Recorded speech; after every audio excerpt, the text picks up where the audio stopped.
আপনারা নিশ্চয়ই অবগত আছেন এবং আপনাদের মাধ্যমে পুরো জাতি জেনেছে যে কোভিডের সময় 2020 সালে শিশু নাঈম কিশোরগঞ্জের একটি কারখানায় কাজ করতে গিয়ে তার ডান হাত হারায় এবং মালিক ইয়াকুব তাকে বাধ্য করেছে সেদিন ওই শ্রমিক কম থাকায় সেই 10 বছরের শিশুটিকে লেদ মেশিনে কাজ করতে, এবং ওই দিনে 5-7 মিনিটের ভিতর ওই লেদ মেশিনে তার ডান হাতটি চলে যায়।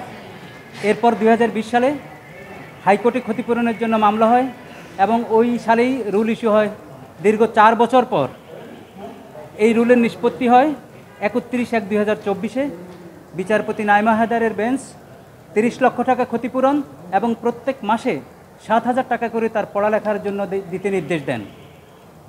সেই নির্দেশটিও ছিল সমঝোতার মাধ্যমে, অর্থাৎ ইয়াকুব সেদিন কোর্টে বলেছে তাকে যদি ইনস্টল করে দেওয়া হয় সে এই টাকাটা পরিশোধ করবে। ইনস্টলমেন্টের সুযোগ নিয়েও টাকা পরিশোধ না করে ইয়াকুব এই টাকা না দেওয়ার ফন্দি ফিকির করে অ্যাপিল ডিভিশনে অ্যাপিল করে, অ্যাপিল বিভাগে অ্যাপিল করে ফেলে রাখে মামলাটি। তারপরে শিশু নাঈমের পক্ষে আমরা কোর্টের নজরে আনি তার যন্ত্রণার কথা, এই আদালত অবমাননার কথা। পরবর্তীতে আপিল বিভাগ 19/11/2024 সালে হাজী ইয়াকুব ওই কারখানা মালিকের অ্যাপিলটি খারিজ করে দেয়, ডিসমিস করে দেয়, যেই নিউজটি আপনারা প্রচার করেছেন।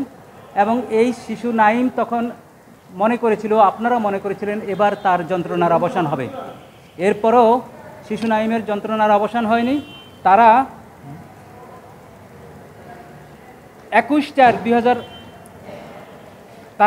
5/12/2024 তারিখে শিশু নাঈম ইয়াকুবকে আদালতের আদেশ সহ দরখাস্ত দিয়ে বলেছে আপনি আমার টাকাটা ফেরত দেন। ওই দিন কোর্টে ইয়াকুবের আইনজীবীও ছিল, সেও জেনেছে এই মামলাটা খারিজ হয়েছে। তারপরেও শুধু না দিয়েই ক্ষান্ত হয়নি, এমনও কথা আটার করেছে যে তুমি আদালতে গেছো, আদালতের মাধ্যমে টাকা দাও।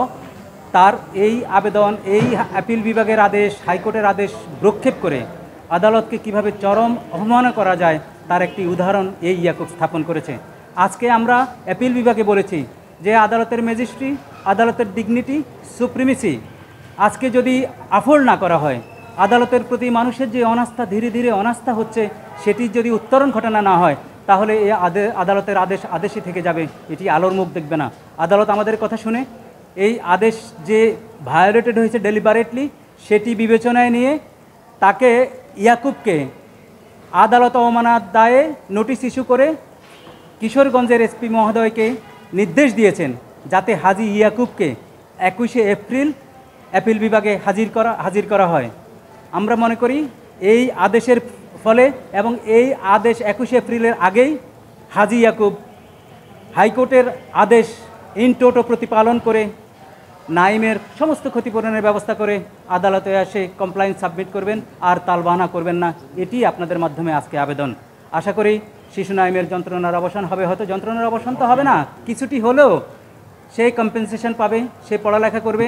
যেই ছেলেটি ডান হাত দিয়ে কাজ করতো আজকে সে বাম হাত দিয়ে কাজ করতে অভ্যস্ত হচ্ছে, বাম হাত দিয়ে লেখাপড়া করে, তার স্মুথ লেখাপড়া হবে, তার স্মুথ জীবন চলবে এবং জীবনযাপন সে সুন্দরভাবে করবে, তার যন্ত্রণা সে অবসান ঘটবে, এটি আমাদের প্রত্যাশা, সবার প্রত্যাশা। আর একটি মেসেজ দিতে চাই, আদালতের প্রত্যেকটা আদেশ যাতে প্রতিপালিত হয় আমাদের শহর, বন্দর, গ্রামগঞ্জে, সেটি আমরা প্রত্যাশা করি এবং সেদিকেই সবার নজর থাকবে।